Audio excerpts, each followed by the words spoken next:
The knock came at 11:47 on a Thursday night in November. Hard enough to wake the dead, but somehow not loud enough to disturb the 7-year-old sleeping upstairs. James Mitchell stood frozen in his kitchen, dish towel still in hand, because nobody knocked on his door at midnight in suburban Ohio. Nobody except police with bad news or neighbors with emergencies. He wasn't prepared for the third option, a ghost from 7 years ago, drenched to the bone and trembling on his front porch. Claire Bennett looked nothing like the confident pre-med student who'd once challenged him to midnight debates about philosophy and starred in his favorite college memories. She looked like someone who'd finally run out of places to run. "I didn't know where else to go." The words came out barely above a whisper, swallowed by the rain hammering the roof. James realized the storm outside wasn't the only thing breaking apart that night. He moved without thinking, pushing open the screen door and pulling her inside. Water pooled on the hardwood floor. Her jeans and thin sweater clung to her frame, completely inadequate for the downpour. No jacket, no umbrella. Through the window he could see her car at the curb, hazard lights blinking like a distress signal. "You're freezing." He grabbed the first towel he could reach from the bathroom, wrapping it around her shoulders. She stood there shaking, eyes unfocused, breathing too fast. He'd seen panic attacks before, back when Maya had nightmares about her mother dying. This was that, but worse. "Claire, look at me. You're safe. Just breathe." She tried. He could see her trying, but the breaths came shallow and ragged. He guided her to the couch, kept his voice low and steady, the same tone that had talked Maya down from 100 childhood terrors. Slowly, incrementally, Claire's breathing evened out. The wild look in her eyes softened into something closer to awareness. "I'll make tea." He moved to the kitchen, filling the kettle more out of habit than any belief that chamomile could fix whatever had brought her here. 7 years.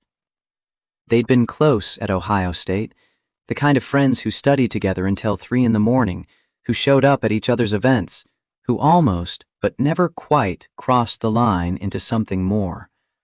Then graduation scattered them like seeds in wind. He'd heard through mutual acquaintances that she'd gotten into medical school in Pennsylvania, that she was going to be a pediatrician.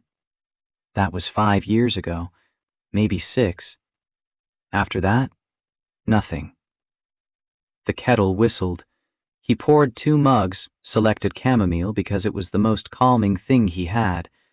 When he returned to the living room, Claire had stopped shaking.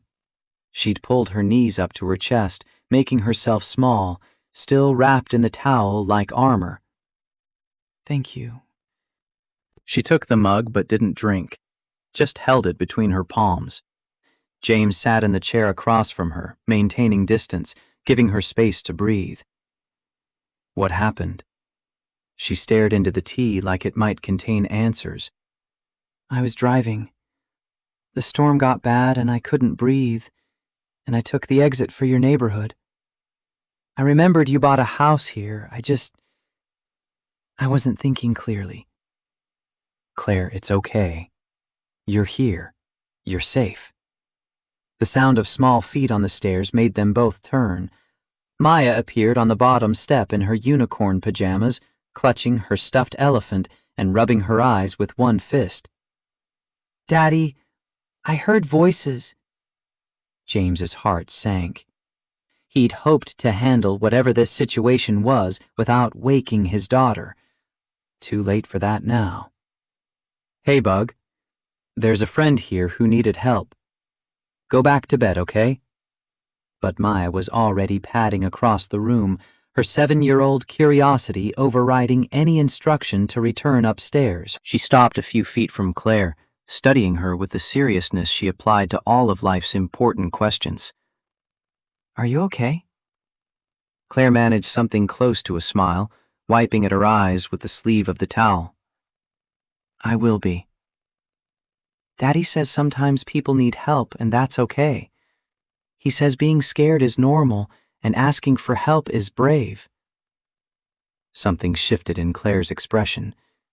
Not quite breaking, more like cracking open. She looked at James over Maya's head, and he saw the question there. When did you become this person? Your daddy is very smart.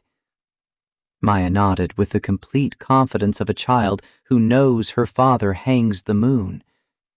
I know. He reads lots of books, and he fixes computers, and he makes really good pancakes. She tilted her head. Do you need a hug? I give really good hugs. Daddy says so all the time. The offer hung in the air. James started to tell Maya that maybe their guest needed some space, but Claire was already setting down her mug and opening her arms. Maya stepped into them without hesitation, wrapping small arms around Claire's neck. He watched his daughter pat Claire's back the way he patted hers when nightmares woke her, watched Claire's face crumple and reform, watched tears slip down her cheeks that had nothing to do with the rain. Thank you, sweetheart.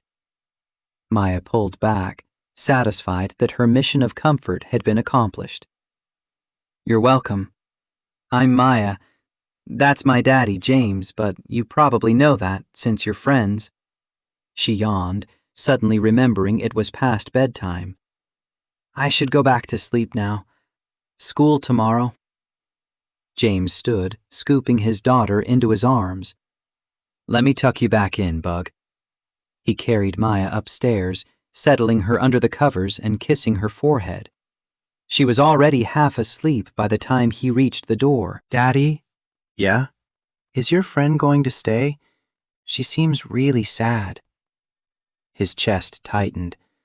Maya had inherited her mother's ability to read people, to see past surfaces to the hurt underneath. She might stay tonight. Is that okay with you? Mm-hmm. People need help sometimes. That's what families do. Get some sleep. Love you. Love you too. When he returned downstairs, Claire was standing by the window, watching the rain. She'd wrapped the towel tighter around herself, a protective cocoon. She's remarkable. She is. Takes after her mother in all the best ways. Claire turned to face him, and in the lamplight, he could see the full extent of the damage. This wasn't just about a panic attack during a storm. This was something deeper, something that had been eating away at her for months or maybe years. I quit my residency 6 months ago.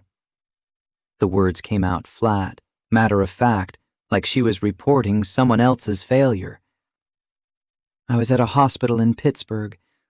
Pediatrics, just like I'd always planned. And I walked away from it. James gestured to the couch, waited until she sat before taking the chair across from her again. What happened? She was quiet for so long, he thought she might not answer. Then the story started coming, haltingly at first, then faster, like a dam breaking. I met someone during my 3rd year of medical school, Dr. Marcus Dalton. He was an attending, brilliant surgeon, everything I thought I wanted to be. He was confident and accomplished, and he paid attention to me in a way that felt validating. James stayed silent, letting her tell it at her own pace. We started dating. It was good at first. He supported my career, encouraged me, made me feel capable. But then little things started changing. He'd critique how I presented cases, tell me I was too emotional with patients, suggest I needed to develop a thicker skin. I thought he was trying to help me improve. Her hands tightened around the mug. It got worse. He started controlling things. What I wore to the hospital, who I spent time with, how I talked to other doctors. He said it was for my own good, that he was protecting my reputation. I believed him because he was older, more experienced, because I thought he loved me. The picture was forming, and James felt anger building in his chest for a man he'd never met. I started doubting myself constantly. second-guessing every decision, every diagnosis. My confidence evaporated.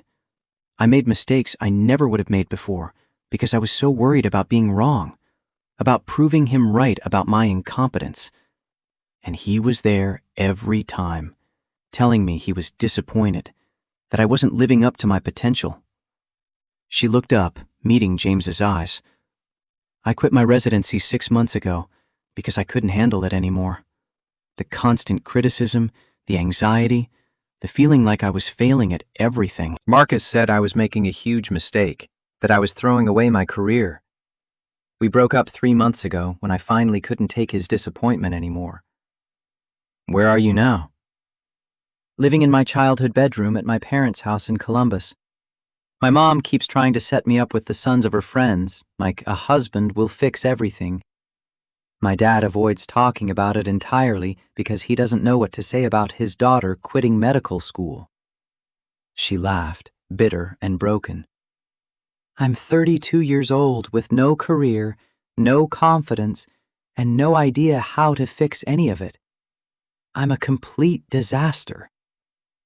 James leaned forward, elbows on his knees. You're not a disaster.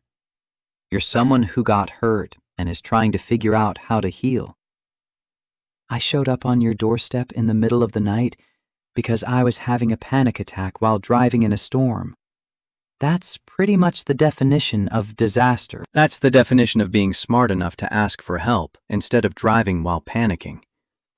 He stood, moved to the kitchen to refill the kettle. When he returned, Claire had pulled the blanket from the back of the couch around her shoulders, adding another layer of protection. I barely remember deciding to come here. I was on the highway. The rain got worse. I was hyperventilating and couldn't breathe. Suddenly I was taking the exit for your neighborhood. I haven't talked to you in 7 years, and my brain decided you were the safe option. I am the safe option. I'm glad your brain remembered that. She looked at him properly then, really looked at him, taking in the changes 7 years had wrought. He was thinner than he'd been in college, lines around his eyes that hadn't existed back then. But his eyes were the same, steady and kind.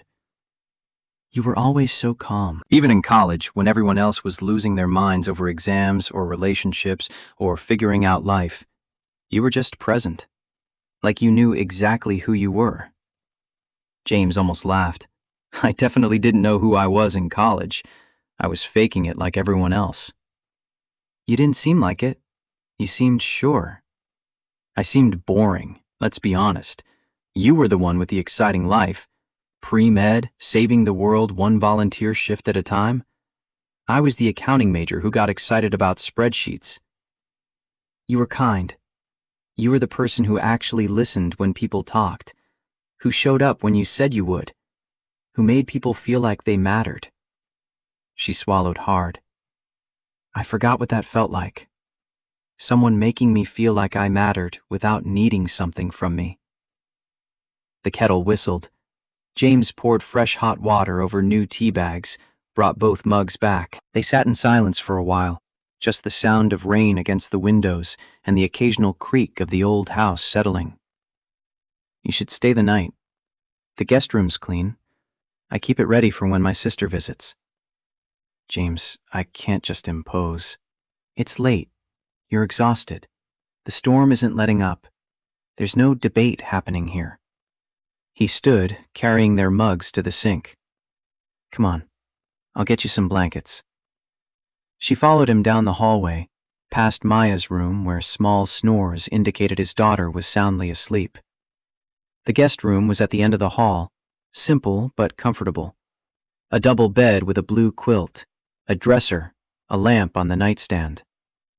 James pulled fresh sheets from the closet and started making the bed with practiced efficiency. I can do that. I've got it. You've had a rough night. He smoothed the fitted sheet over the corners, added the top sheet and quilt. When he turned, Claire was sitting on the edge of the bed, looking small and lost in his oversized towel-turned blanket. Thank you for not making me explain myself, for not judging me for falling apart on your doorstep. You don't need to thank me for basic human decency. That's just what friends do. We haven't been friends in 7 years. Doesn't change the fact that we were. Some things don't have an expiration date. She looked at him, and in her eyes he saw the echo of late-night study sessions, philosophical debates over terrible coffee, shared laughter over inside jokes that probably wouldn't be funny to anyone else. He saw the Claire he'd known, buried under the pain and fear, but still there, still fighting. I missed you. I didn't realize how much until right now. But I missed this. Missed feeling like someone actually saw me instead of just seeing what they wanted me to be. James felt something shift in his chest. Something that felt dangerously like the old attraction he'd never quite acted on in college. He pushed it aside. Now wasn't the time for that. Might never be the time for that. What mattered was that Claire needed a friend, and he could be that. I'm glad you're here. Even under the circumstances, it's good to see you again. She smiled, small but genuine. Even though I'm a disaster? Especially because you're human. Now get some sleep. We can figure out tomorrow when tomorrow comes. He moved toward the door, but her voice stopped him. James? He turned back. Do you ever get scared? Being alone, raising Maya by yourself, not knowing if you're doing everything right? The question was so raw, so vulnerable, that he couldn't give anything less than complete honesty. All the time. Every single day I worry I'm screwing something up, that I'm not enough, that Maya deserves better. But then I remember that showing up and trying your best is actually a lot. And asking for help when you need it doesn't make you weak. It makes you smart. Claire nodded slowly, processing this. Your daughter's lucky to have you. I'm lucky to have her. She keeps me honest. He smiled. Sleep well, Claire. I'm right down the hall if you need anything. He closed the door softly behind him and stood in the hallway for a moment, listening to the rain and the quiet sounds of his house settling. Somewhere in the night, Claire Bennett had crash-landed back into his life, broken and scared and looking for refuge. James didn't know what tomorrow would bring, didn't know if he could actually help her find her way back to herself. But he knew he was going to try. Because 7 years ago, Claire had been the person who'd stayed up with him the night before his mother's surgery, not saying much, just being present. She'd been the person who'd believed in him when he doubted whether he was smart enough for the advanced accounting track. She'd been the person who'd made him laugh during the hardest semester of his college career. Some debts didn't expire. Some friendships mattered enough to resurrect. James checked on Maya, still sleeping soundly with her elephant tucked under her chin, then headed to his own room. Through the wall, he could hear the faint sounds of Claire settling into the guest room, the creak of the bed, the rustle of blankets. He lay awake for a long time, listening to the storm outside, and wondering what kind of storm he'd just invited into his carefully ordered life. But when he finally drifted off, his last thought was simple and true. He was glad she'd knocked on his door, because everyone deserved a place to land when they were falling. Everyone deserved to be told they weren't a disaster, just human. And sometimes the bravest thing you could do was let someone see you broken and trust them not to look away.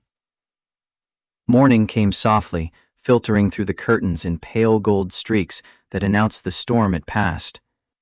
James woke to the sound of Maya's footsteps padding down the hallway, not toward his room as usual, but stopping outside the guest room door. He was out of bed in seconds, pulling on a t-shirt as he hurried to intercept whatever conversation was about to happen.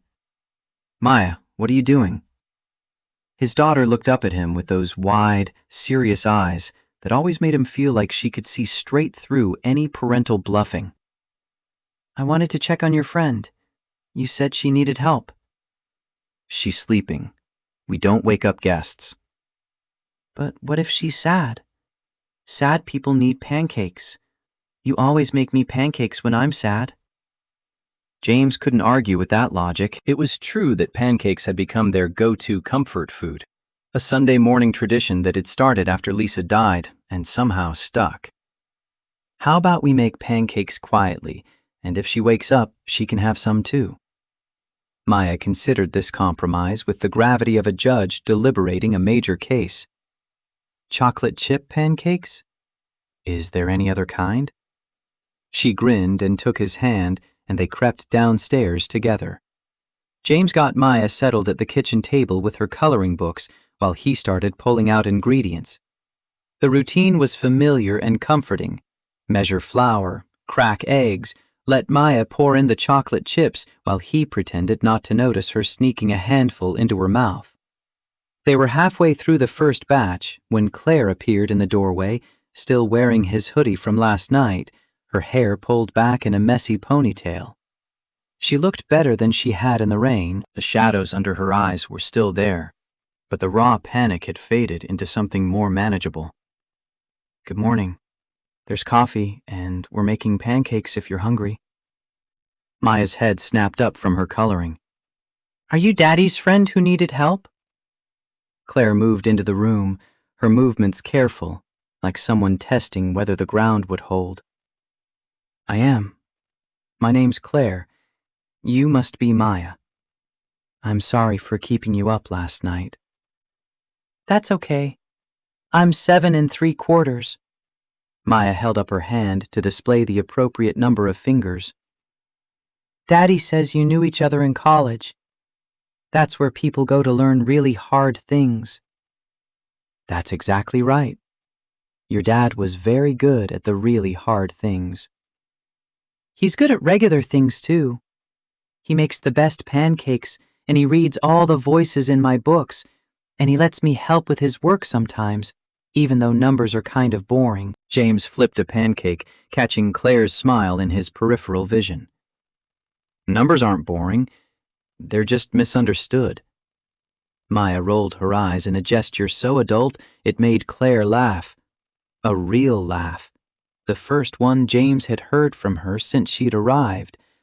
The sound filled something in his chest he hadn't realized was empty.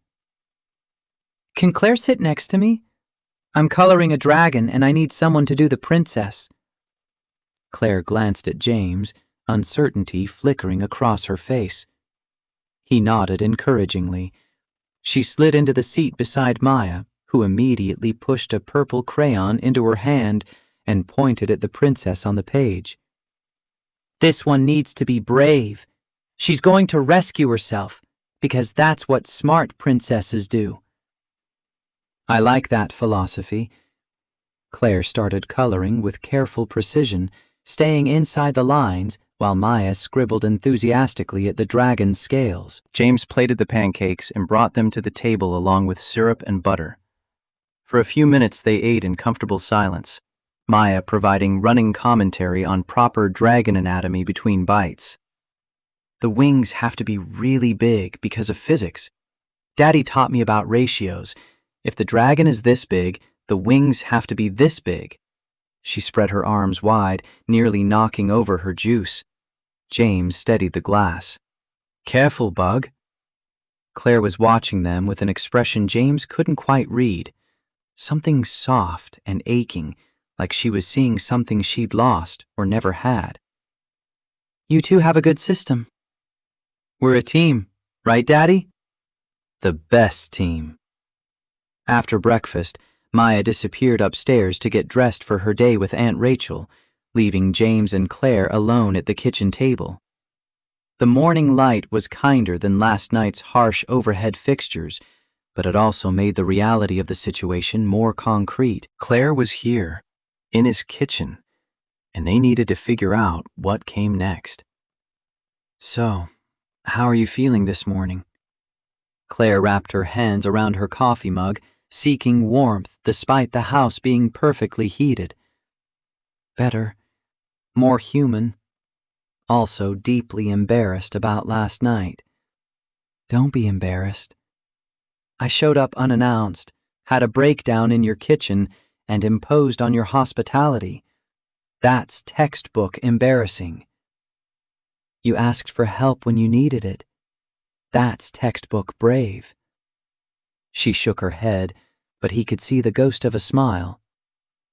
You always did have a way of reframing things. The doorbell rang. Rachel, right on time. James went to answer it while Claire cleared the breakfast dishes. His sister swept in with her usual energy, already talking before she was fully through the door. Maya, sweetie, are you ready? The Science Museum has a new exhibit on... She stopped, seeing Claire in the kitchen. Oh, hi. I didn't know James had company. Rachel, this is Claire Bennett. We went to college together. Claire, my sister Rachel. The two women shook hands, Rachel's sharp eyes taking in Claire's borrowed clothes and the unmistakable signs of a rough night. But to her credit, she didn't ask questions, just smiled warmly. Nice to meet you. Maya, go get your shoes, please. After they left, the house felt impossibly quiet. James found Claire standing at the sink, staring out the window at the backyard where yesterday's storm had scattered leaves across the grass. Your sister's going to ask questions. Probably. Rachel's protective. But she's also discreet. Claire set down the dish she'd been holding. What's your plan? And before you say you don't have one, I'm not asking for a 5-year strategy. Just what happens after you leave here? She was quiet for a long moment, still staring out the window. I don't know. I've been staying with my parents, which is its own kind of hell. My mom keeps trying to fix me. My dad avoids the topic entirely. They don't understand what happened with Marcus. I didn't tell them the whole truth, just that the relationship ended and I needed a break from medicine. What do you want? Not what your parents want or what Marcus told you that you should want.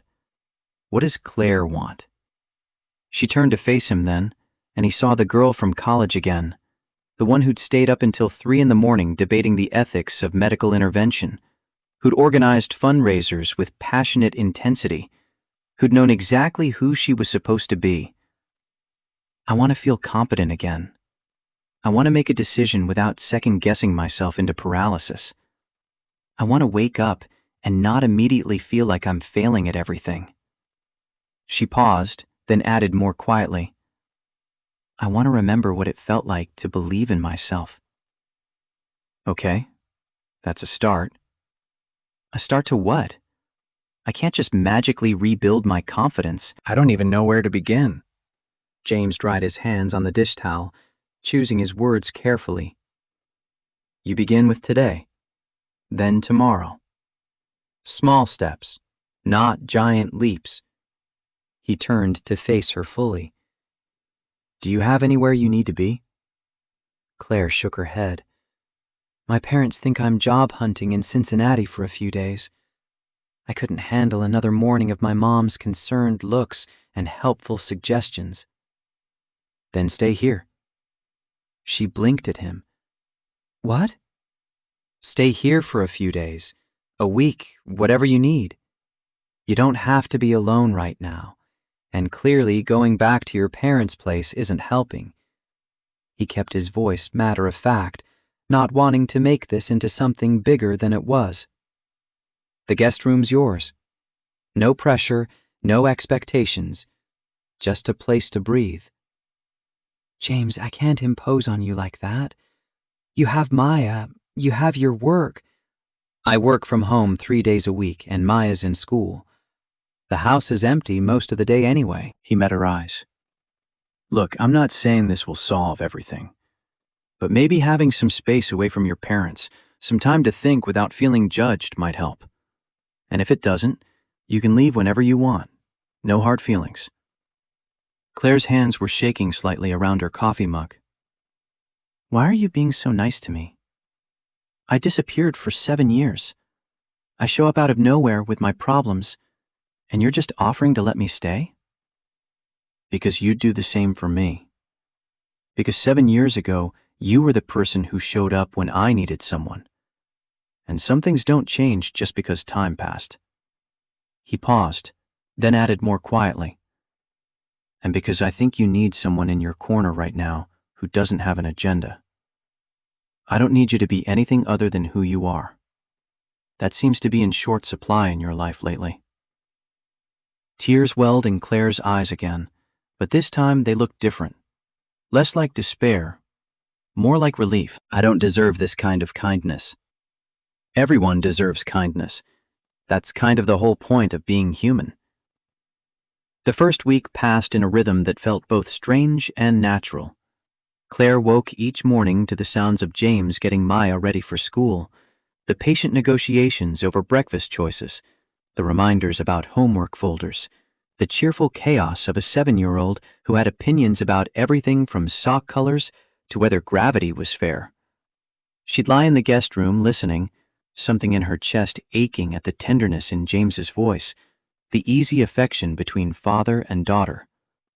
By the third morning, she stopped hiding until they left.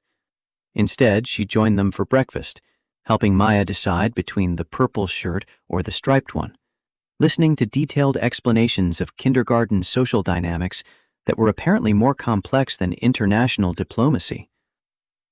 "So Ethan said that I said that his tower was ugly, but I didn't say ugly. I said it wasn't structurally sound because the base was too narrow. That's not mean, that's just physics." Claire poured orange juice, suppressing a smile.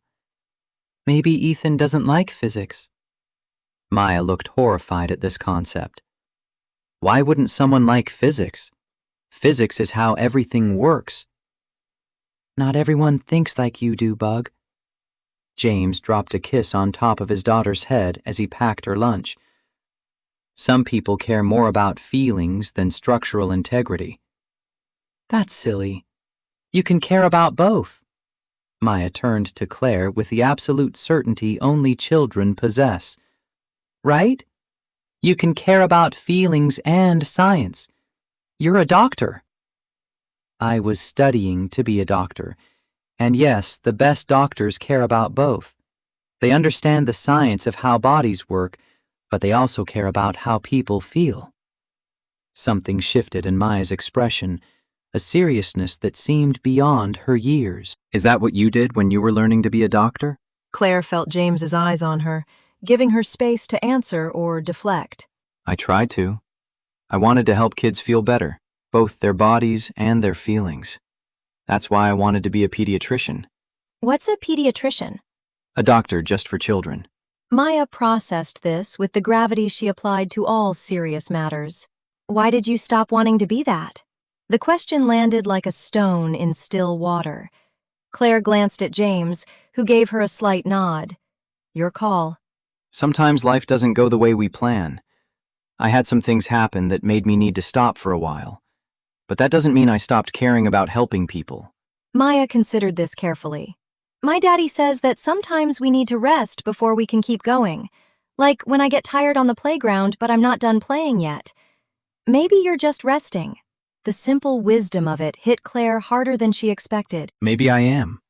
That's a really smart way to think about it. I know, I'm very smart. Daddy says so. After James left to drive Maya to school, Claire found herself alone in the house with nothing but her thoughts and the entire day stretching ahead. The silence should have been peaceful. Instead, it felt like a void waiting to be filled with all the anxieties she'd been pushing away. She tried to distract herself with a list of things she needed to do. Call her parents. Tell them she'd found a place to stay for a bit. Look into therapy options, something James had gently suggested the second night. Figure out what came next, because she couldn't hide in his guest room forever. But every time she reached for her phone, her hand would freeze. What would she even say? "Hi, Mom. I'm staying with a man you've never heard me mention. Yes, we were friends in college. No, it's not like that. Yes, I know how this looks." By the time James returned an hour later, she was pacing the living room, phone clutched in her hand, feeling like a coward. "Didn't call anyone yet?" He set his keys on the counter, reading the situation immediately. "I made it as far as pulling up my mom's number." "What's stopping you?" Claire laughed, but it was a broken sound. "Pride, mostly."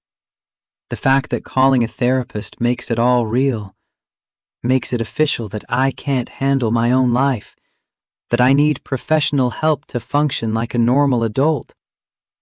James moved to the coffee maker, starting a fresh pot with practiced ease. You know what? I needed professional help learning how to braid Maya's hair.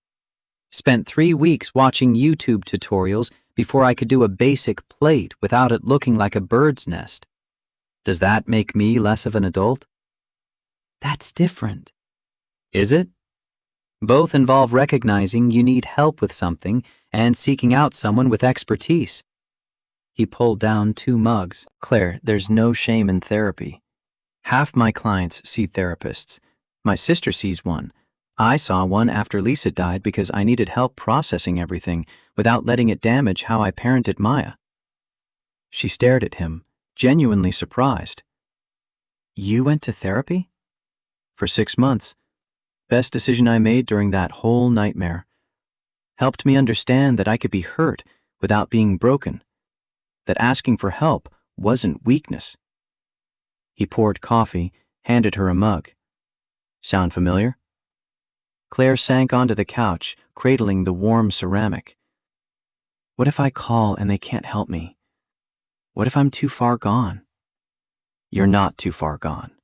You're just scared. James sat beside her, close enough that she could feel his steadiness. And I get it.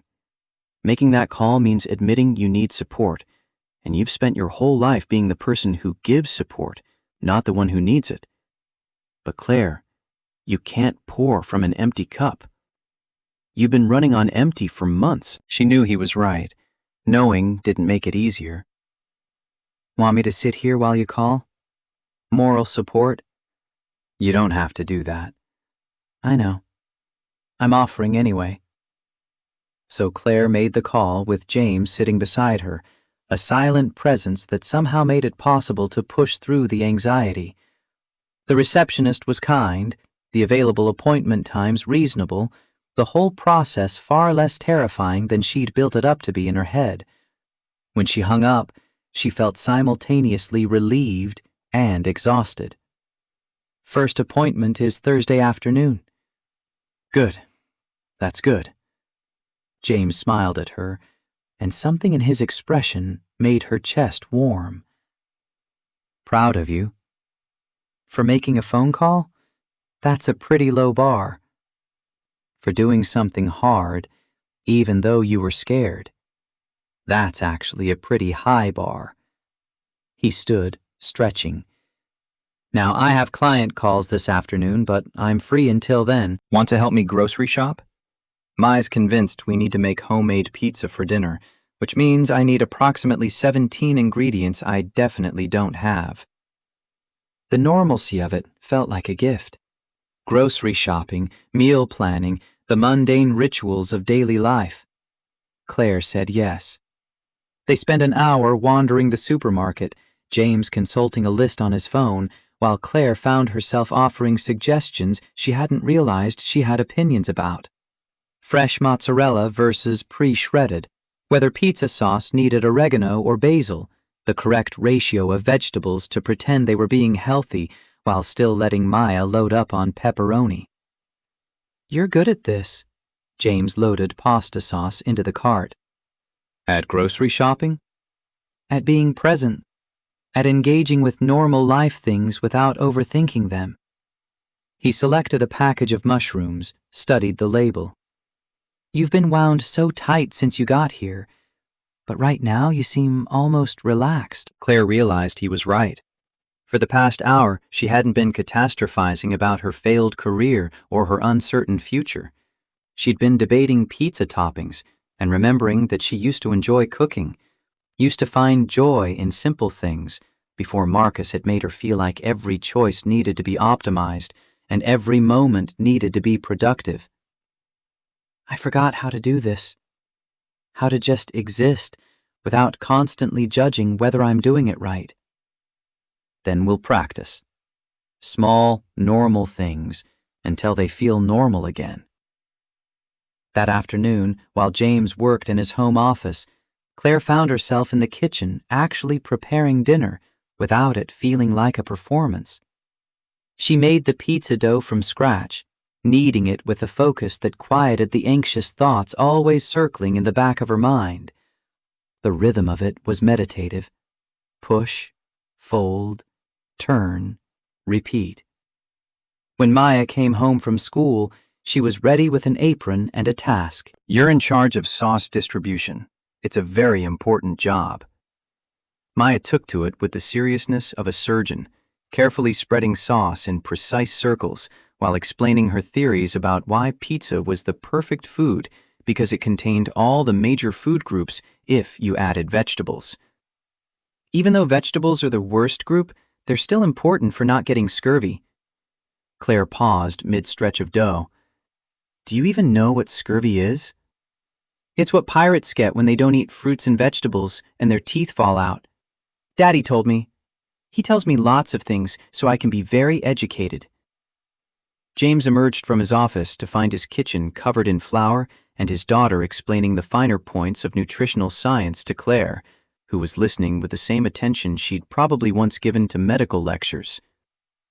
This is either going really well or really badly. Really well. Your daughter is teaching me about scurvy prevention through pizza. That sounds exactly like something she would do. He rolled up his sleeves. What can I do to help? They worked together, the three of them, assembling personalized pizzas. Maya's with careful patterns of pepperoni, James's loaded with vegetables he claimed to like, but Claire suspected he was just modeling good behavior, and Claire's a simple margarita that reminded her of the semester she'd studied abroad in Italy, back when the world had felt full of possibility. Over dinner, Maya dominated the conversation with stories from school, but Claire noticed the way James watched her, not with pity or concern, but with something warmer, something that made her feel seen in a way she hadn't felt in years. When their eyes met across the table and he smiled, she felt it in her chest, a flutter of something she firmly told herself was just gratitude. After Maya was in bed, James found Claire on the back porch, wrapped in a blanket and staring at the stars. He handed her a beer and sat down beside her on the steps. You were good with her today. She's easy to be good with. She's an amazing kid, James. You should be proud. I am, though I can't take all the credit. She came out of the womb with opinions. I've just been trying to keep up ever since. He took a sip of his beer. She likes you. Asked me tonight if you were going to stay forever. Claire's heart skipped. What did you tell her? That you're staying as long as you need to, and when you're ready to go, that'll be okay too. That's still the arrangement, right? No pressure. Right. But something in her chest twisted at the thought of leaving. She'd been here less than a week, and already this place felt more like home than anywhere had in months. The thought of going back to her parents' house, to the weight of their expectations and disappointment, felt impossible. Can I ask you something? James turned to look at her, his profile outlined by the porch light. Anything. What did you love about Lisa? Before she got sick, what made you fall in love with her? The question seemed to catch him off guard, but he considered it honestly. She was fearless. Not in a reckless way, but in a way that made everything feel possible, like the world was just waiting for us to explore it. He paused. She made me laugh, made me want to be braver than I thought I could be. Do you still miss her? Every day. But it's different now, less like an open wound, more like an old scar that aches when it rains. He glanced at Claire. Why are you asking? I'm trying to understand how you do this.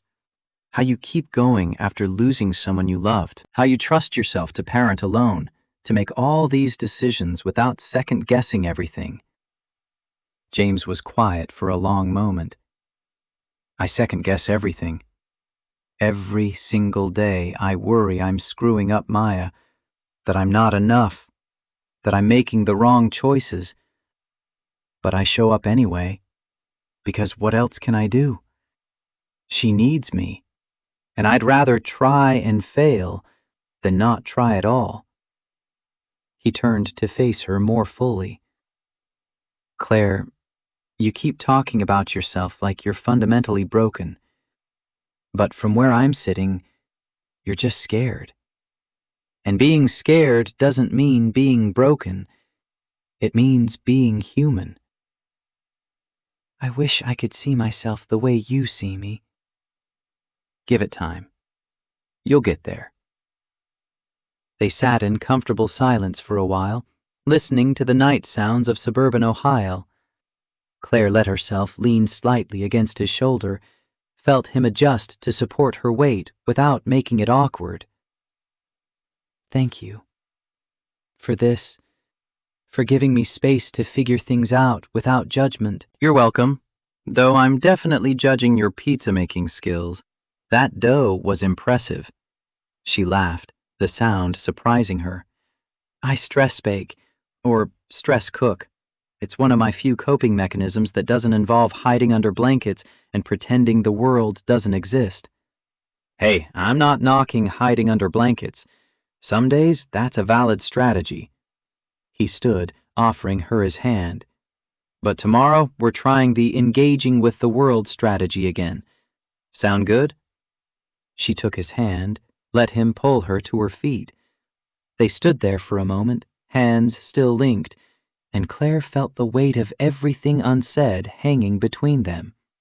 The feelings he'd admitted to on her first night here, the attraction she was trying very hard not to acknowledge, the complicated reality that she was broken and healing and in no position to be anything other than a friend who needed help. James seemed to feel it too, because he squeezed her hand once and then let go, stepping back to a safer distance. Good night, Claire. Good night. Inside, they went to their separate rooms, but Claire lay awake, thinking about pizza dough and patient care and the way James looked at her like she was someone worth believing in. The second week brought changes. Claire's first therapy session with Dr. Margaret Foster was both harder and easier than she'd anticipated. The therapist was in her early 50s, calm and professional, with the kind of steady presence that made it possible to say difficult things. Tell me what brings you here. So Claire told the whole story again. Medical school, the promise and passion she'd felt, meeting Marcus, the slow erosion of her confidence, the mistakes that had compounded until she couldn't function, the decision to quit that had felt like both failure and survival. Dr. Foster listened without interruption, taking occasional notes, her expression neutral but engaged. That took courage to share. Thank you for trusting me with it. I don't feel very courageous. I feel like I ran away from everything. You removed yourself from an abusive situation and sought help. That's not running away. That's survival. Dr. Foster leaned forward slightly. Claire, what you've described is textbook emotional abuse and coercive control. Your boyfriend systematically undermined your confidence, isolated you from your support system, and convinced you that his perception of you was reality. None of that is your fault. But I let it happen. I stayed. I believed him when he said I was incompetent. Because that's what abusers do. They're very good at making their victims believe the abuse is deserved. The therapist's voice was gentle but firm. You were in a vulnerable position. He was in a position of power, and he exploited that. You didn't let it happen. It happened to you. Claire felt tears burning behind her eyes. I used to be so confident. I used to trust my own judgment. How do I get that back? Slowly, with support, by practicing making decisions and learning to trust yourself again. Dr. Foster smiled. Tell me about this friend whose house you're staying at. James, right? Claire found herself smiling despite the tears. He's been amazing, patient and kind, and he doesn't expect anything from me. except that I try to take care of myself. That's significant. You've surrounded yourself with someone who supports you without controlling you. That's already a huge step toward healing. When Claire emerged from the office 50 minutes later, James was waiting in the lobby with his laptop. He looked up immediately, reading her face. How'd it go? Hard, but good, I think. She wants to see me twice a week for a while. That seems reasonable. James closed his laptop, stood. Ready to go home? Home. He'd said it so casually, like it was a given that his house had become her home too. Claire followed him out to the car, processing the session, the insights, the way Dr. Foster had reframed everything she'd been carrying as personal failures. That evening, while James helped Maya with homework at the kitchen table, Claire's phone rang. Unknown number, but the area code was Pittsburgh. Her stomach dropped. She stepped out onto the back porch to answer, her hand already shaking. Hello? Claire, it's Dr. Patricia Morgan. I don't know if you remember me. I taught your pathology course in medical school. Claire's breath caught. Dr. Morgan had been one of her favorite professors, demanding but fair, passionate about teaching. Of course I remember you. How did you get my number? One of my former colleagues mentioned you'd left your residency program, and I wanted to reach out. A pause. Emily, I'm starting a community health initiative here in Columbus. We're focusing on underserved populations, providing basic medical care and health education. I need someone with your skills and your heart. Would you be interested in talking about it? Claire's hand shook harder. I'm not sure I'm ready to practice medicine again. I left my residency and I don't know if I can. I'm not asking you to jump back into full clinical practice. I'm asking if you want to help me build something meaningful. Use your training to make a real difference. No pressure, no judgment about the path that brought you here. Just an opportunity to remember why you fell in love with medicine in the first place. After she hung up, Claire sat staring at her phone for a long time. When James came looking for her after Maya was in bed, she was still sitting there, her coffee cold beside her. What happened? His concern was immediate, genuine. I got a job offer. Kind of. A former professor wants me to help with a community health project. She looked up at him, fear and hope warring in her expression. James, I don't know if I can do this. What if I mess it up? What if I'm not ready? He sat down beside her, took her shaking hands in his. What if you are ready? What if this is exactly what you need? I'm terrified. Good. Doing scary things means you're growing. He squeezed her hands. But you don't have to decide right now. You can take time, think about it, talk it through in therapy, whatever you need. Claire looked at their joined hands, at the solid steadiness of James Mitchell, who'd given her shelter when she had nowhere else to go, who believed in her when she couldn't believe in herself. Will you come with me to meet Dr. Morgan? I don't think I can do it alone. Of course. Whatever you need. The meeting was scheduled for the following Tuesday. James drove Claire into Columbus to a coffee shop near the hospital where Dr. Morgan was setting up her clinic. The professor was older now, her hair graying at the temples, but still with the sharp, intelligent eyes Claire remembered. Claire, it's so good to see you. Dr. Morgan pulled her into a brief hug, then turned to James with professional interest. And you are? James Mitchell. I'm a friend of Claire's. She asked me to come along for moral support. Smart. Having support is crucial. Please, both of you sit. They ordered coffee, Claire's hand still shaking too much to hold the cup steady, and Dr. Morgan launched into her pitch with the same passionate intensity Claire remembered from her lectures. I'm building something I should have built years ago. A community health clinic focusing on populations that fall through the cracks of traditional health care. Uninsured families, homeless individuals, immigrants, people who can't afford to miss work for doctor's appointments. Claire felt something stir in her chest. The old passion, the reason she'd wanted to be a doctor in the first place. That sounds incredible. It's necessary. And it's going to be hard work with limited resources and no glory. Dr. Morgan fixed her with that intense gaze. I need someone who cares more about impact than prestige. Someone with strong clinical skills, but also empathy and cultural competence. Someone who isn't afraid to get their hands dirty. She paused. I heard you left your residency. I don't care why. I care that you're one of the most naturally gifted diagnosticians I ever taught, and you actually give a damn about patients as people. That's what I need. Dr. Morgan, I appreciate the offer, but I don't know if I'm capable of clinical practice anymore. I made mistakes, serious ones. I don't trust my judgment. Tell me about the mistakes. So Claire did, laying out the cases where she'd second-guessed herself into errors, the diagnoses she'd missed because she was so anxious about being wrong.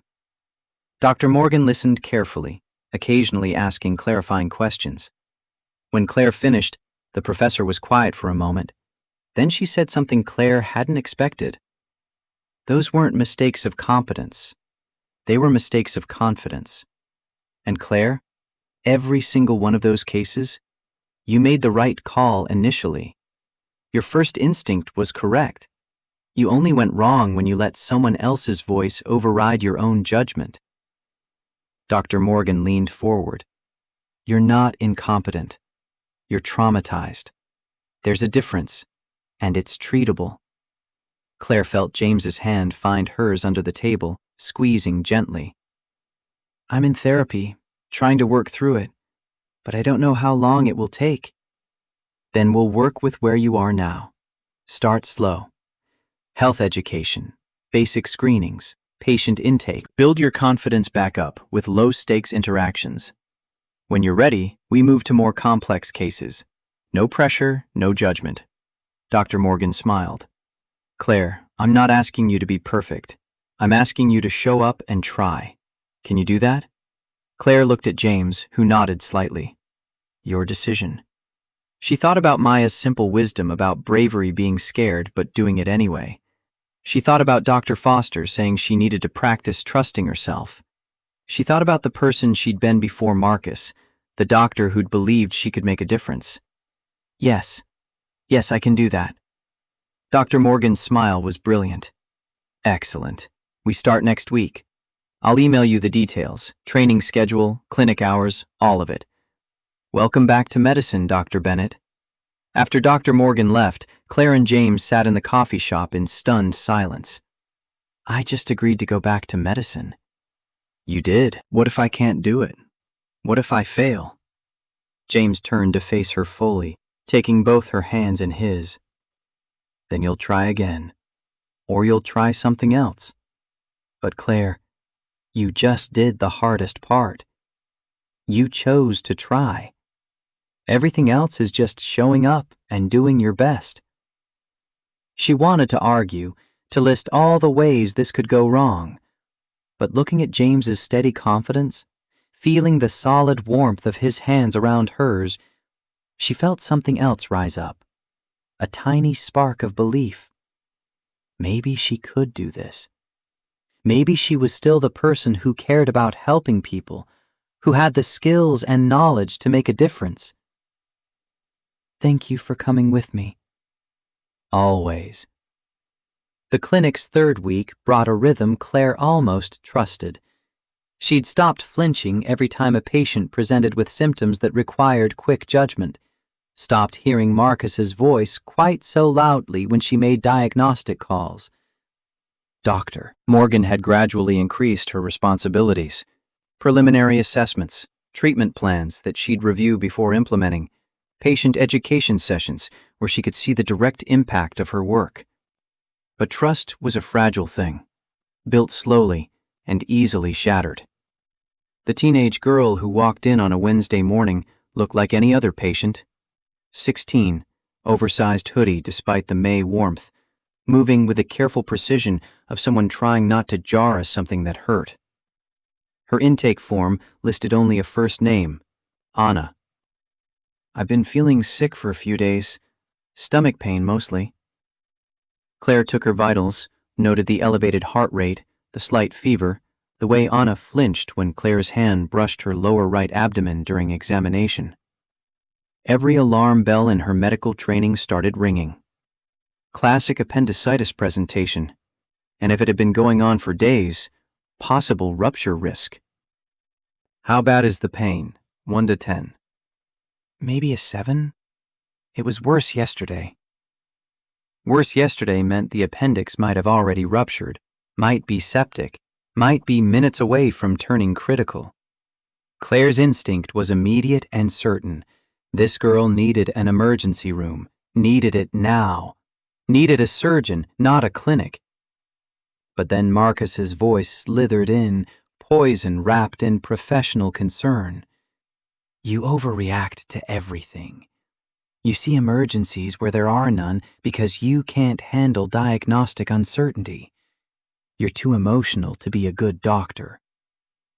What if this was just gastroenteritis?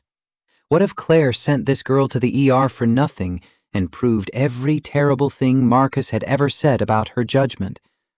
What if she panicked over menstrual cramps and made herself look incompetent in front of Dr. Morgan? Claire felt her hands start trembling.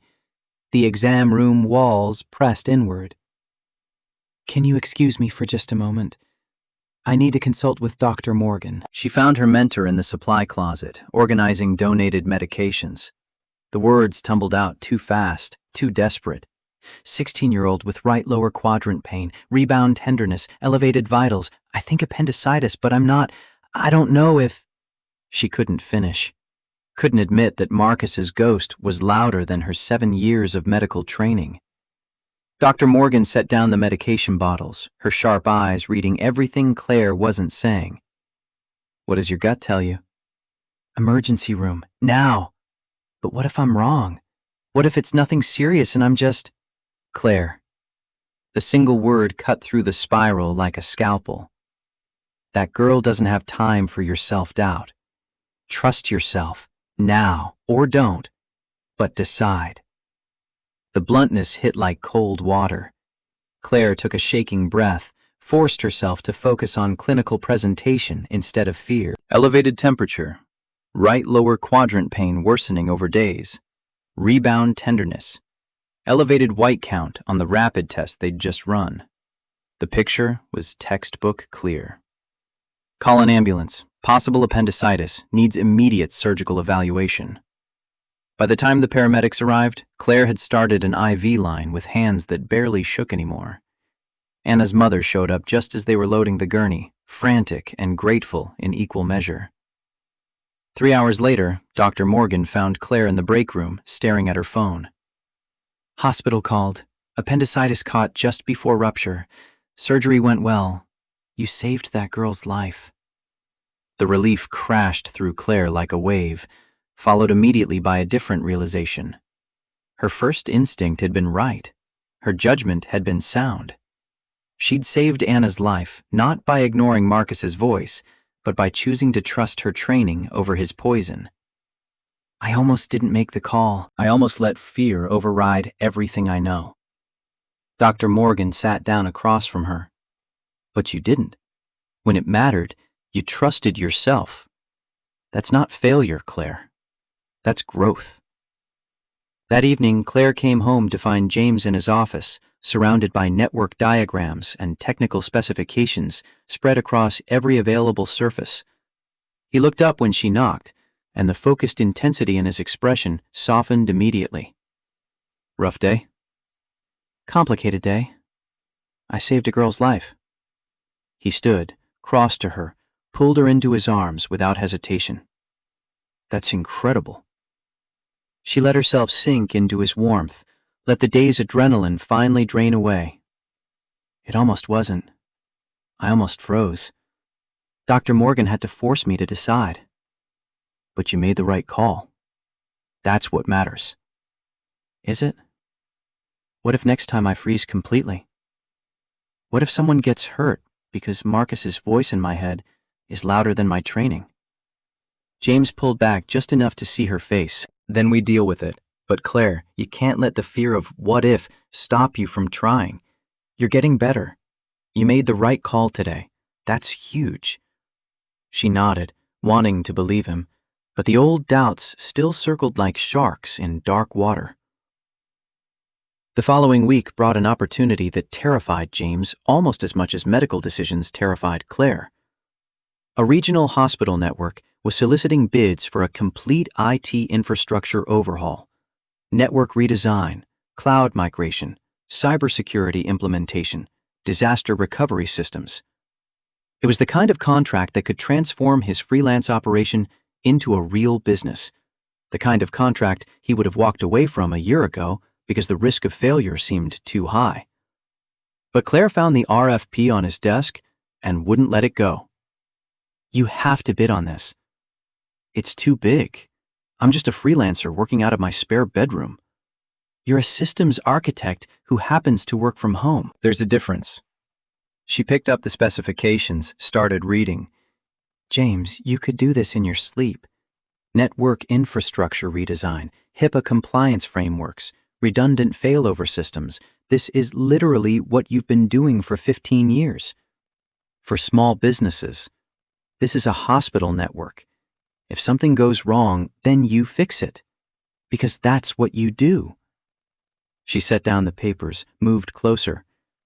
You've spent 3 months telling me to trust myself.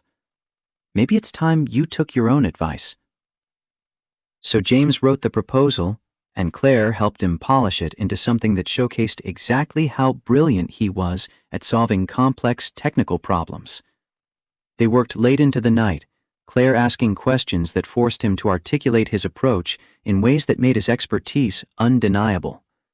The presentation was scheduled for the following Tuesday. James wore a suit Claire had never seen before, carried a laptop bag instead of his usual backpack, looked every inch the professional he'd been pretending not to be. She drove him to the hospital, waited in the lobby while he presented to the selection committee. 90 minutes later, he emerged, his expression carefully neutral until he reached her. Then he let himself smile. They want to move forward with contract negotiations. $200,000 for the initial implementation, with potential for ongoing support contracts. Claire threw her arms around him right there in the lobby, not caring who saw. I knew you could do this. I knew it. I wouldn't have even tried if you hadn't pushed me. He held her tighter. You make me want to be braver than I think I am. That night, after Maya was asleep, they sat on the back porch with beers and let themselves feel the weight of what they'd both accomplished. Claire had saved a life. James had landed a career-defining contract. They were building something real, both separately and together. Can I ask you something? James turned to look at her, his profile outlined by the porch light. Always. What are we doing here? I sleep in your bed every night. I help Maya with homework. I make pancakes on Sunday mornings. But we haven't actually talked about what this is or where it's going. He was quiet for a long moment, choosing his words carefully. I've been trying to give you space to heal without pressure. But Claire, you need to know this isn't casual for me. It never was. What do you want it to be? Everything. I want you here permanently. I want Maya to have the stability of knowing you're not leaving. I want to build a life with you. The kind that includes decisions about kitchen renovations and retirement planning and whether we want more kids. He turned to face her fully. But I don't know if that's what you want, or if you're just grateful and comfortable and mistaking that for something more. Claire felt her chest tighten. She'd been asking herself the same question for weeks, trying to parse gratitude from love, safety from genuine connection.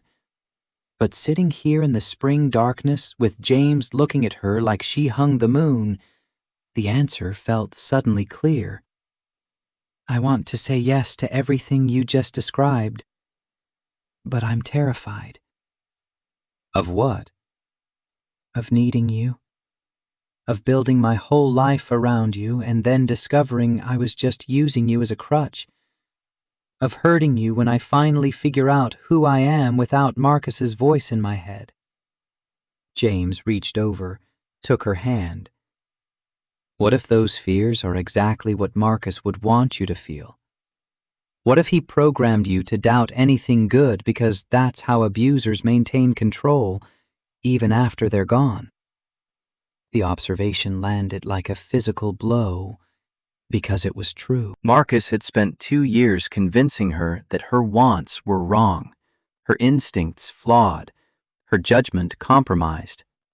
Of course she'd doubt her feelings for James. Of course she'd question whether she deserved happiness. I don't know how to trust myself about this. Then trust me.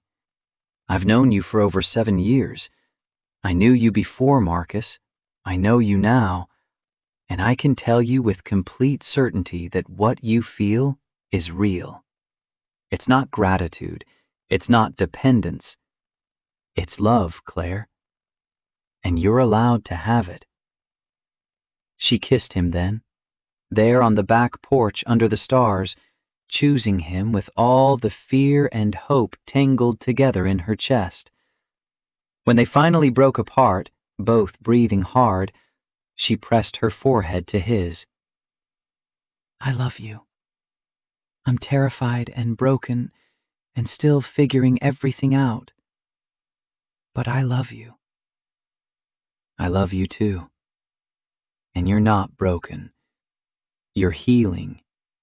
There's a difference. They went inside, and for the first time, Claire let herself believe that maybe this was real. Maybe she deserved it. Maybe choosing him was choosing herself, too. The next morning brought consequences. Claire's email inbox held a message that made her blood run cold. The sender was Marcus Dalton. The subject line? Concerning information about your current situation. She opened it with shaking hands. James Mitchell seems like a decent man. I thought he should know what he's getting into. You abandoned your medical training because you couldn't handle the pressure. You made critical diagnostic errors that endangered patients. You're emotionally unstable and dishonest about your capabilities. He deserves to know the truth about who you really are. I've copied him on this email out of professional courtesy. Claire's vision blurred. The old shame crashed over her. The certainty that Marcus was right, that she'd been fooling everyone, that James would see the truth and realize she was exactly as worthless as Marcus had always said. She found James in the kitchen, making coffee, his phone on the counter showing the same email. He looked up when she entered, his expression unreadable. How long have you known about this? His voice was calm, which somehow made it worse. The email just came. But knowing about Marcus? Since the first night you were here? James picked up his phone, deleted the email without reading further. He doesn't get to define you. Not to me, not to anyone. But what if he's right? What if I am unstable, and I've been using you and... Claire, stop. He crossed to her, took her shaking hands in his. I know who you are. I've watched you rebuild yourself piece by piece. I've seen you save patients and help Maya with homework and choose to be brave even when it terrifies you. Some poisonous email from your abusive ex doesn't change any of that. What if he tries to cause trouble? What if he contacts the clinic or tells people I'm incompetent or... Then we deal with it together. But you can't let him have this power over you. He's trying to isolate you, to make you doubt everything good in your life. Don't let him win. Claire wanted to believe him, wanted to trust that Marcus's words were just manipulation, not truth.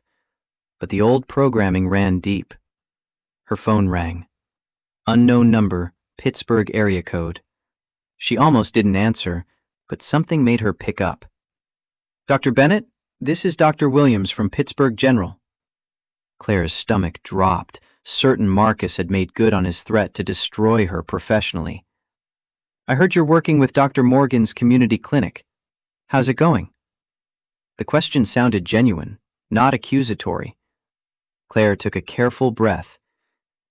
It's going well. I'm rebuilding my confidence, reconnecting with why I wanted to be a doctor. I'm glad to hear it. I'm calling because we have a new position opening in our community pediatrics track. Less intense than traditional residency, more focus on underserved populations and family-centered care. Dr. Morgan mentioned you might be a good fit. Claire nearly dropped the phone. The possibility of finishing her residency, of becoming a board-certified pediatrician, of reclaiming everything Marcus had convinced her she'd destroyed, it was right there, being offered freely. I don't understand. I quit. I failed. Dr. Webb is no longer with this hospital. His pattern of harassment toward female residents came to light during an internal review. Multiple women came forward. He was asked to resign. A pause, heavy with implication. I'm sorry we didn't see it sooner, Dr. Bennett. Sorry we didn't protect you and the others better. This is our attempt to make it right. If you're interested in returning to finish your training, the position is yours. After she hung up, Claire stood in the kitchen processing the impossible. Marcus was gone from Pittsburgh General, his reputation destroyed by his own actions. She had a path back to finishing her residency if she wanted it. Everything she thought she'd lost was being handed back. James watched her face, reading the conflict there. What do you want to do?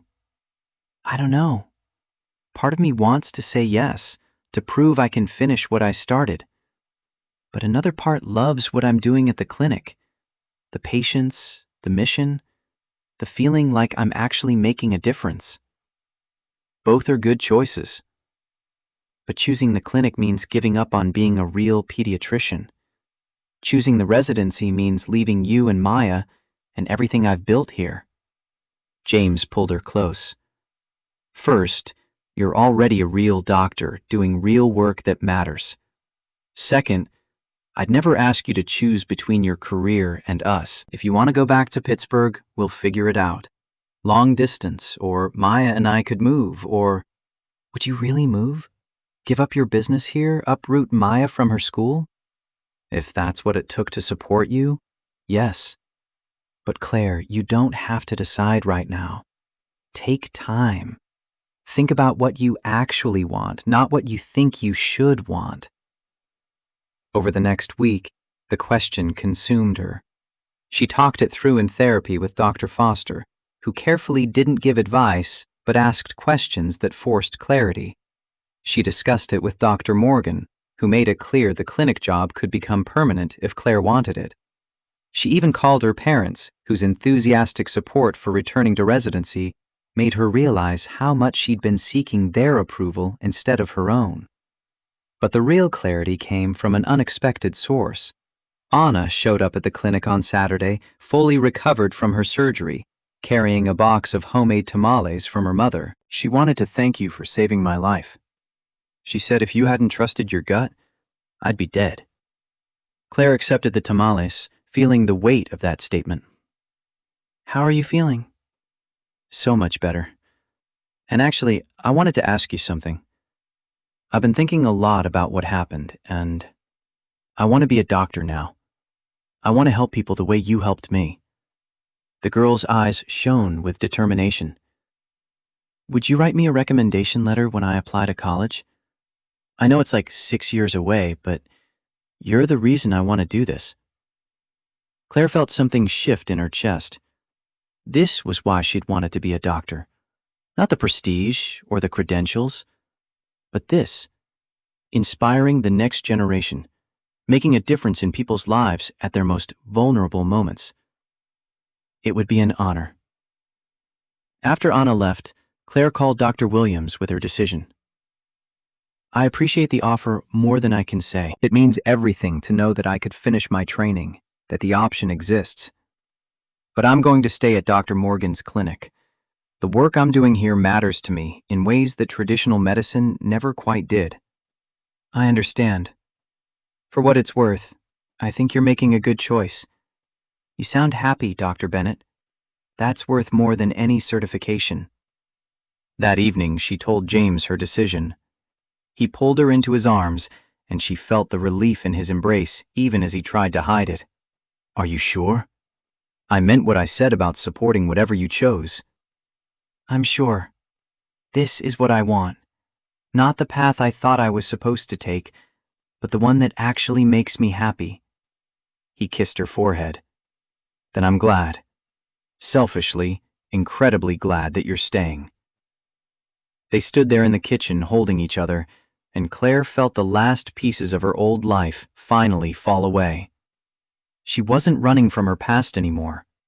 She was choosing her future, but there was still one conversation she needed to have before that future could fully begin. Maya was in her room working on a drawing of the solar system, each planet labeled in her careful 7-year-old handwriting. She looked up when Claire knocked on the doorframe. Can I talk to you about something important? Maya set down her crayons with the seriousness she applied to all weighty matters. Okay. Claire sat on the edge of the bed, suddenly uncertain how to begin this conversation with a child. You know how I've been staying here for a while now? Since the rainy night when you came to our door and Daddy helped you? Right. And you know that your dad and I care about each other a lot. Maya nodded, waiting patiently. I want to keep staying here.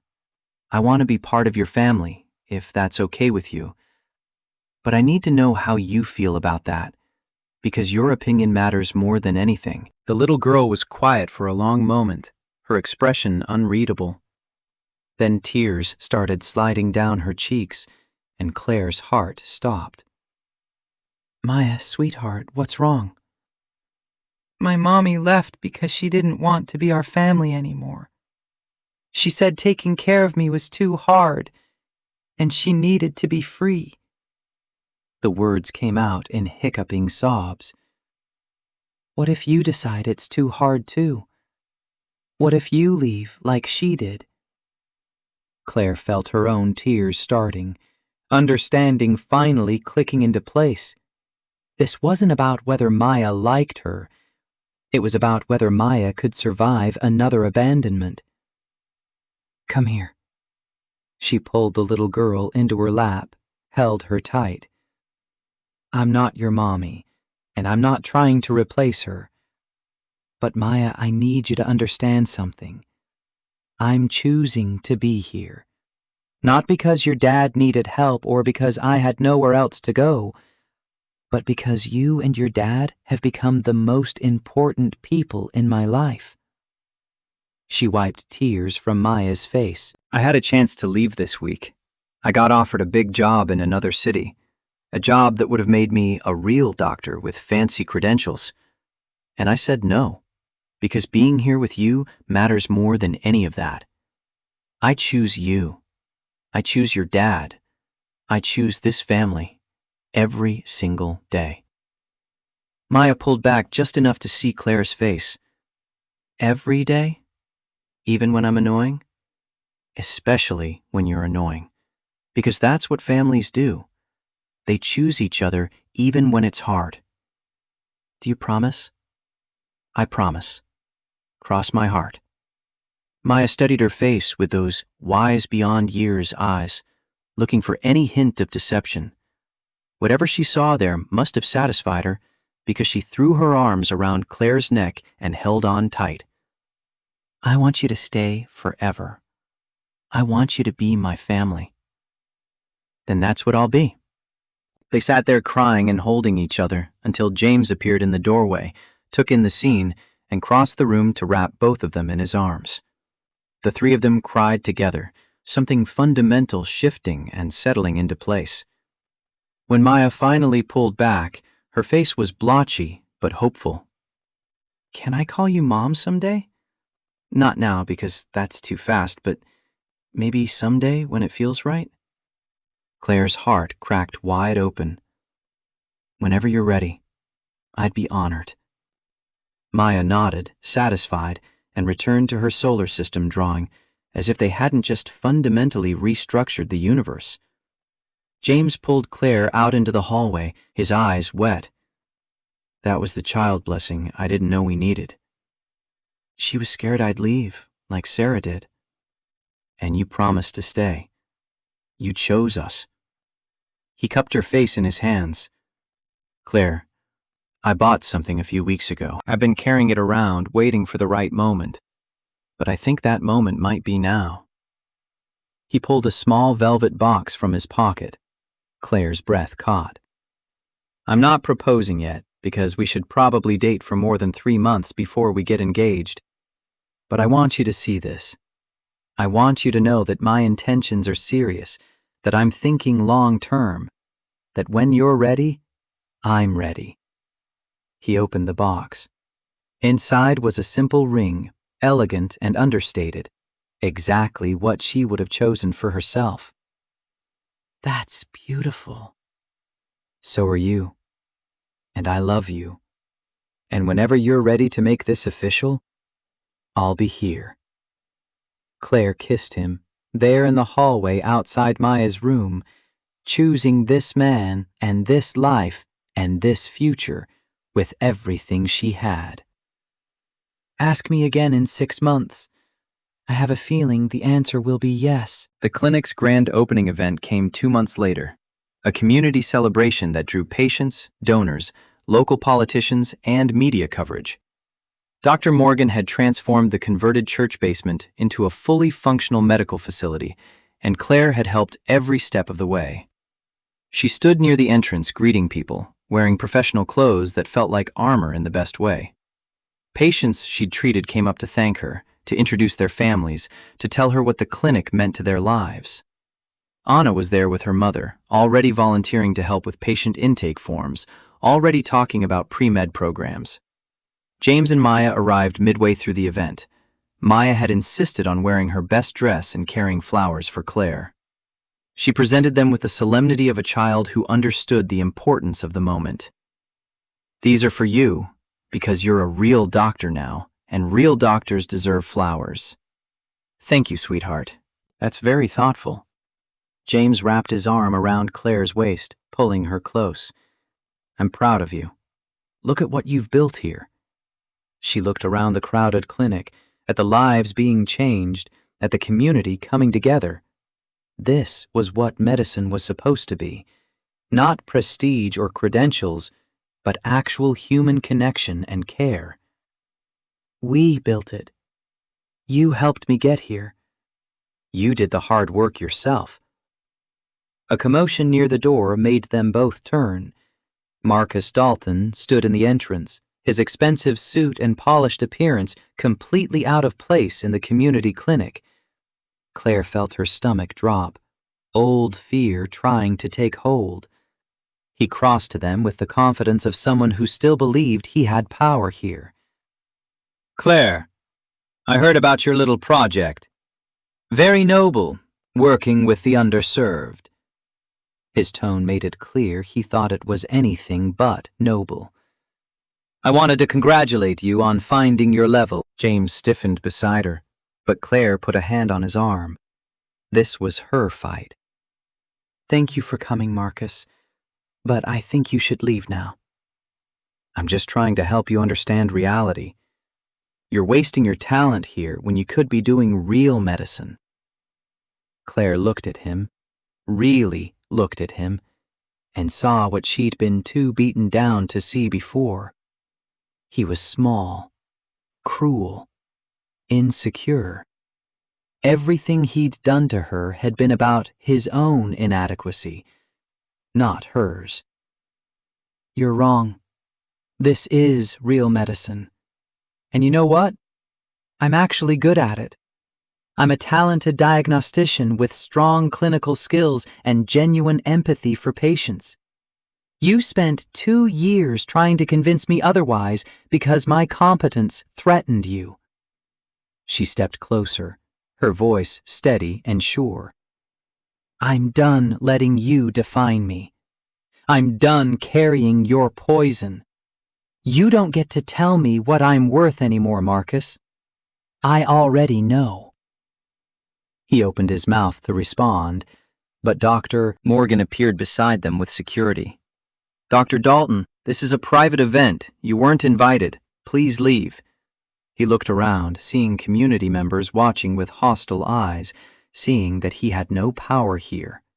Finally, he turned and walked out, shoulders stiff with wounded pride. James pulled Claire close. "You were incredible. I meant every word. He doesn't get to haunt me anymore."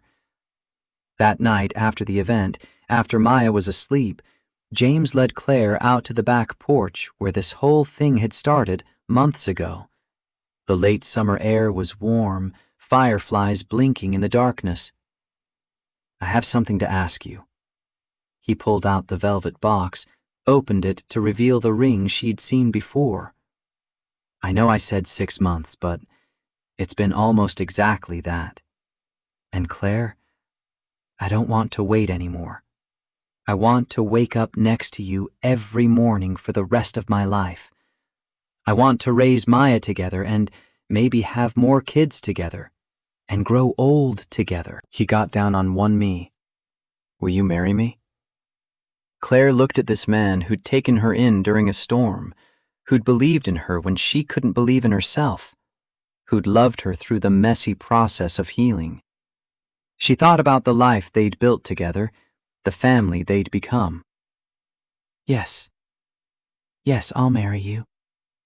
He slipped the ring onto her finger, stood, pulled her into a kiss that tasted like happiness and hope and home. When they finally broke apart, both of them crying and laughing, he pressed his forehead to hers.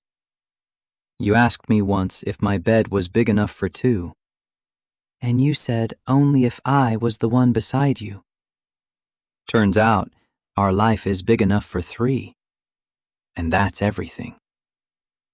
They stood there on the porch, holding each other, and Claire thought about the journey that had brought her here.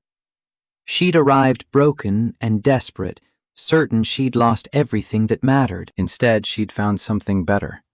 A place where she belonged, work that fulfilled her, a man who loved her completely, and a little girl who taught her that family was about choosing each other, not genetics.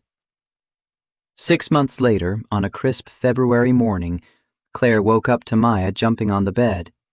"It's Pancake Day! And it's special Pancake Day because you're officially moving all your stuff into Daddy's room, and we're a real forever family now." James groaned from beside her, pulling a pillow over his head. "Bug, it's 7 in the morning on a Sunday."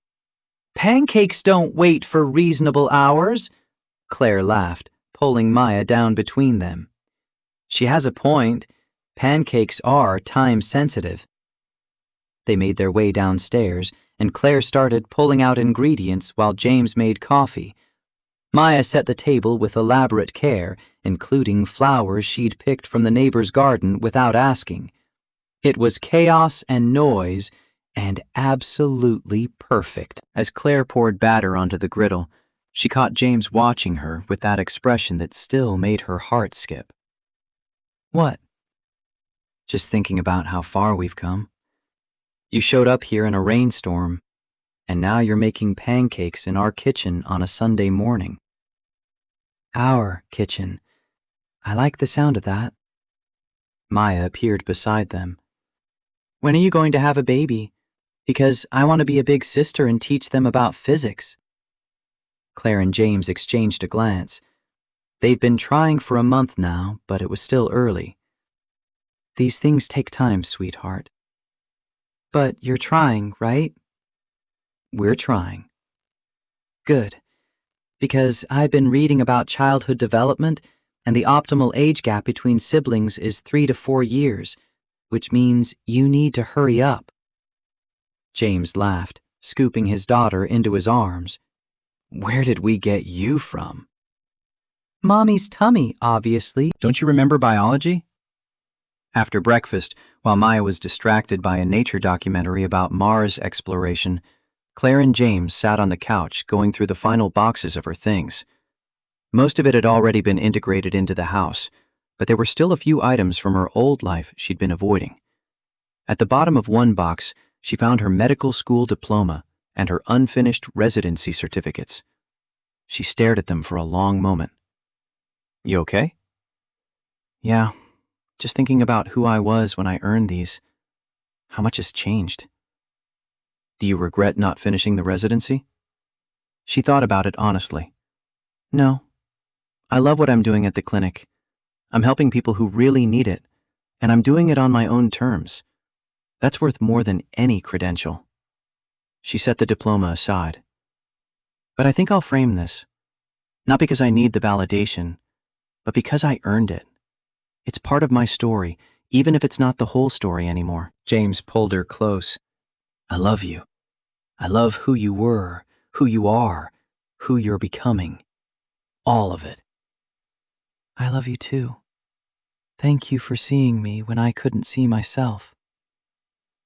They sat there, holding each other, and Claire felt the last pieces of her old shame finally release. She wasn't a failure. She was a survivor who'd rebuilt herself into something stronger. She was a doctor who chose impact over prestige. She was a woman who'd learned to trust her own judgment again. She was a partner, a soon-to-be stepmother, and exactly where she was supposed to be. Her phone buzzed with a text from Anna. "Got into the Science Magnet High School, working toward pre-med. Thank you for everything."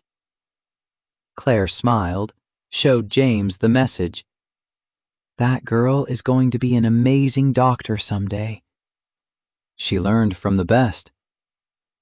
Outside the window, snow had started falling, soft and quiet, covering the world in white. Claire watched it accumulate on the porch where she'd first asked James if his bed was big enough for two, where he'd proposed, where they'd made so many decisions that had led them here.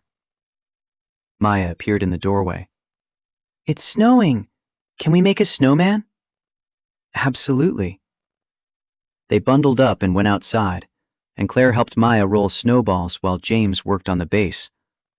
They built a family of snow people, a dad, a mom, and a little girl with stick arms reaching up toward the sky. As they stood back admiring their work, Maya slipped her hand into Claire's. "This is the best day ever." "Why's that?" "Because we're together. Because you're staying. Because we're a real family now." Claire squeezed her hand, felt James's arm come around her shoulders, looked at the snow-covered yard and the life they'd built together.